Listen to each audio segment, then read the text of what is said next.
ভারতের ইতিহাসে এই প্রথম 26/1/26 তারিখটি এসছে। সমগ্র ভারতবাসী হিসেবে এটা জানে যে আজকে প্রজাতন্ত্র দিবস। এটা আমাদের 75তম প্রজাতন্ত্র দিবস।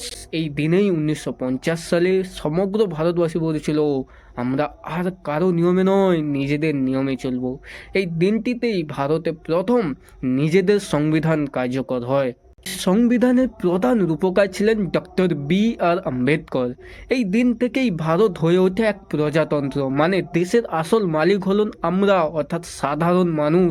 তাই দিল্লিতে হয় এই দিন বর্ণাঢ্য অনুষ্ঠান, যেখানে দেখা যায় শক্তি, শৃঙ্খলার ঐক্য। আজকের এই দিনটি ভারতবাসীকে কি শেখায়? 1.